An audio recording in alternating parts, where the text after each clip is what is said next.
Hello students, I am Dr. Archana Singh, Associate Professor in Botany, MSc PG Government College, Bharatpur.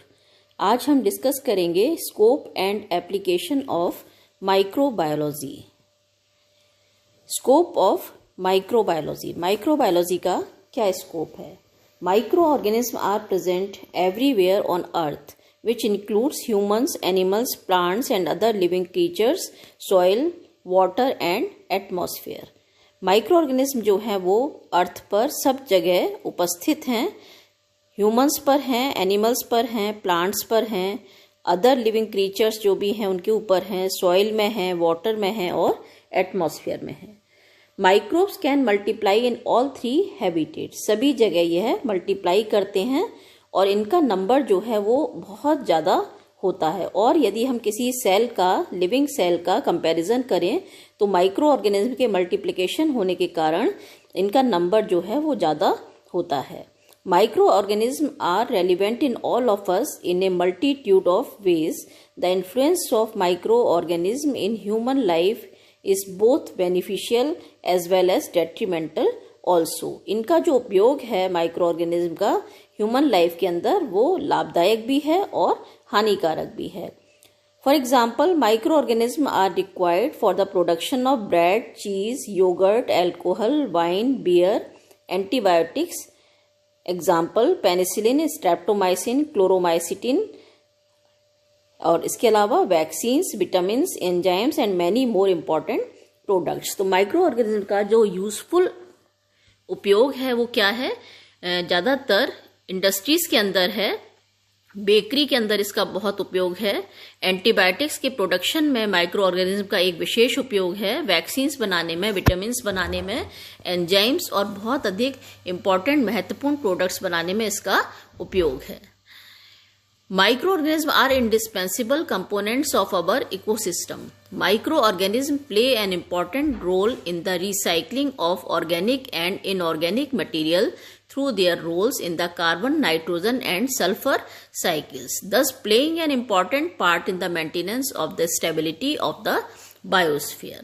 तो आप देख सकते हैं कि माइक्रो ऑर्गेनिज्म का बहुत इम्पॉर्टेंट रोल होता है विटामिन्स, वैक्सीन्स और एंजाइम्स बनाने में, एंटीबायोटिक्स बनाने में, और इनका जो मेजर रोल है वो ऑर्गेनिक और इनऑर्गेनिक मटेरियल को रिसाइकिल करने में, एटमॉस्फेयर के अंदर इनको रिसाइकिल करने में इनका एक विशेष रोल होता है। और कार्बन, नाइट्रोजन और सल्फर साइकिल्स के चलाने में भी इनका एक विशेष रोल होता है। तो यह एक इम्पॉर्टेंट पार्ट होते हैं एटमॉस्फेयर के, जिससे बायोस्फीयर की स्टेबिलिटी जो है वो मेंटेन रहती है। They are also the source of nutrients at the base of all ectotropical food chains and webs. In many ways, all other forms of life depend on the microorganism. तो इनका एक विशेष योगदान है और एक्टोट्रॉपिकल फूड चेन और webs के अंदर, जिससे ये बहुत सारी लाइफ जो है इनके ऊपर डिपेंडेंट रहती हैं। Microorganisms also have harmed humans and disrupted societies over the millennia. Microbial diseases undoubtedly played a major role in historical events such as decline of the Roman Empire and conquest of the New World. Microorganism का जो एक हानिकारक प्रभाव है वो society के अंदर बहुत अधिक वर्षों से पहले से ही है। इनके द्वारा एक विशेष प्रकार की जो बीमारियां हैं वो माइक्रोबियल डिजीजेस हैं, वो मेजर रोल प्ले करती हैं। और यह हिस्टोरिकल इवेंट्स में, जैसे रोमन एम्पायर का जो डिक्लाइन हुआ था वो भी इसी के कारण हुआ था, और न्यू वर्ल्ड जो शुरू हुआ था वह भी इसी के कारण हुआ था। In addition to health threat from some microorganisms, many microbes spoil food and deteriorate material like iron pipes, glass lenses, computer chips, jet fuel, paints, concrete, metal, plastic, paper and wood peelings. तो इनका जो उपयोग है, इनका जो एक health threat है micro organism का, उसमें फूड को यह स्पॉइल कर देते हैं, डिट्योरेट कर देते हैं मटेरियल को, जैसे आयरन पाइप्स हैं, ग्लास लेंसेज हैं, कंप्यूटर चिप्स हैं, जेट फ्यूल, पेंट्स वगैरह जो भी हैं, इनको ये क्या करते हैं, डिट्योरेट कर देते हैं।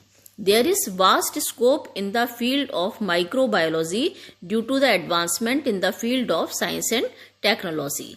The scope in this field is immense due to the involvement of microbiology in many fields like medicine, pharmacy, dairy industry, clinical research, water industry, agriculture, chemical technology and nanotechnology.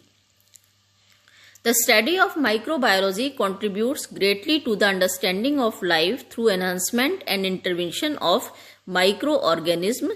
There is an increase in demand for microbiologists globally. आगे हम देखते हैं कि इनका different fields जो हैं उनमें क्या क्या उपयोग है. जैसे जेनेटिक्स में it mainly involves engineered microbes to make hormones, vaccines, antibiotics and many other useful products for human beings. In agriculture, the influence of microbes on agriculture, the prevention of the diseases that mainly damage the useful crop. And in food science, it involves the prevention of spoilage of food and foodborne diseases and the uses of microbes to produce cheese, yogurt, pickles and beer. तो दोनों तरीके के uses हैं. ये food को spoil भी करते हैं, सीड बॉर्न डिजीज और फूड बॉर्न डिजीजेस भी पैदा करते हैं और इनका उपयोग जो है वो बेकरी इंडस्ट्री में भी होता है. Immunology, the study of immune system which protect the body from pathogens. In medicines deals with the identification of plants and measures to cure diseases of human and animals which are infectious to them. In industry, it involves use of microbes to produce antibiotics, steroids, alcohol, vitamins and amino acid, etc. अब आते हैं हम fields of microbiology. Microbiology के अंतर्गत कौन कौन से field आते हैं? ये हैं, पहला है agricultural microbiology.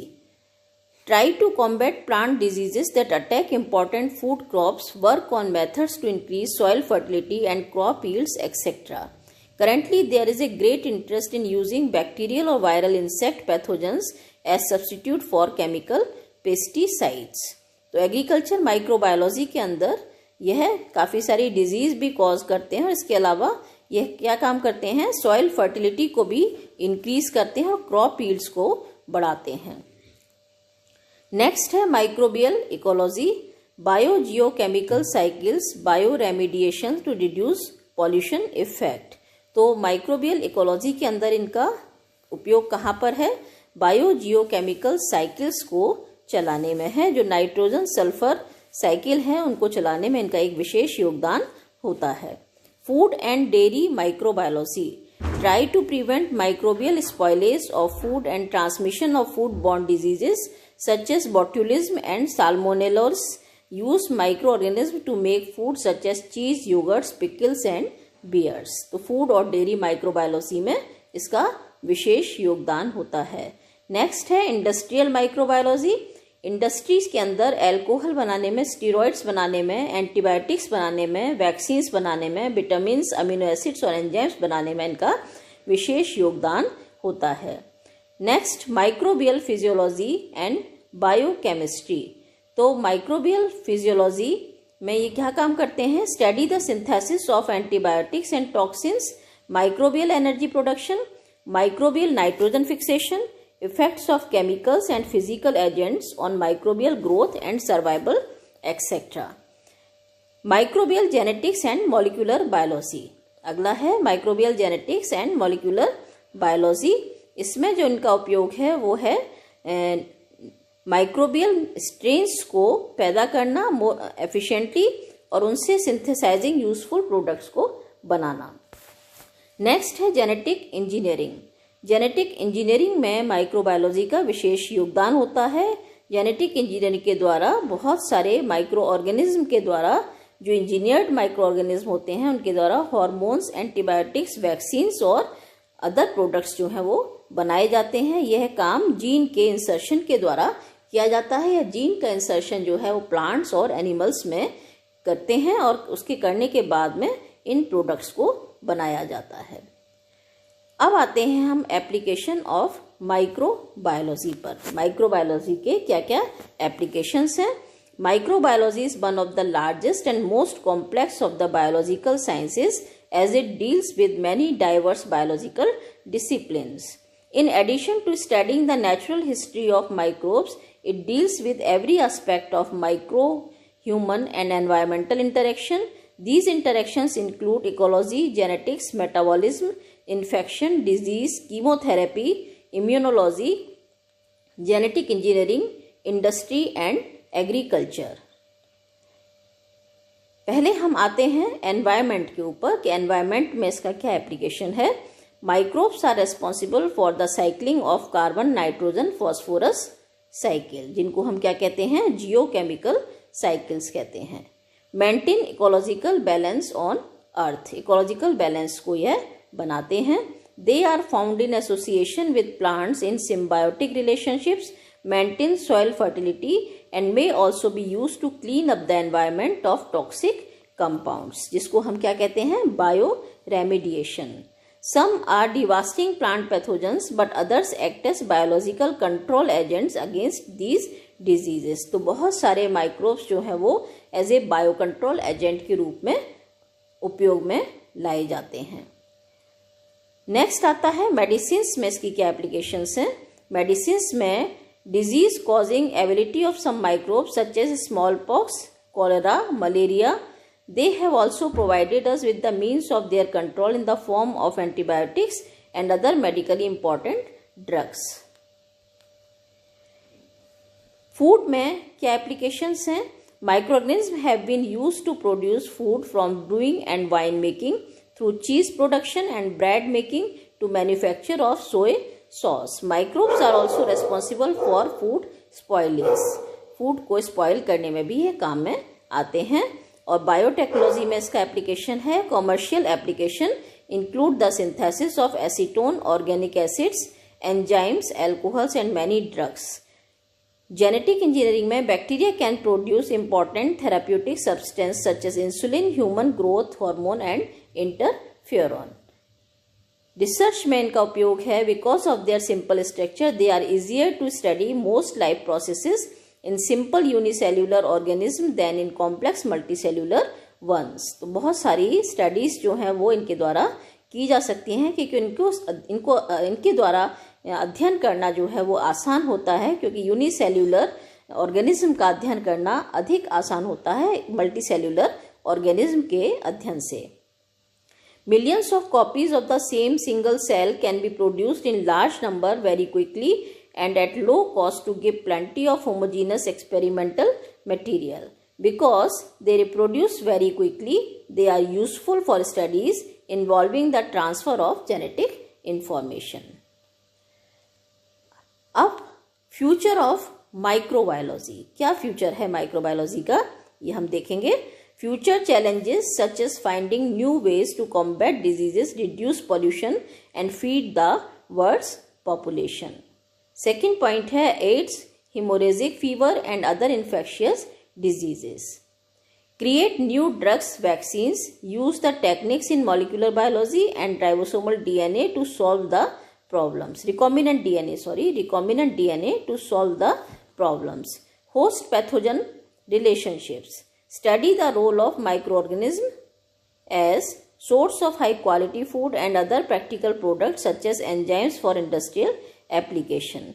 It degrades pollutants and toxic waste. It used as vectors to treat diseases and enhance agriculture productivity. ये रेफरेंसेस हैं जो इस टॉपिक को तैयार करने में लिए गए हैं. ये मटेरियल जो है वो इंटरनेट से लिया गया है और इसके साथ ही ये टॉपिक जो है वो समाप्त होता है. Thank you.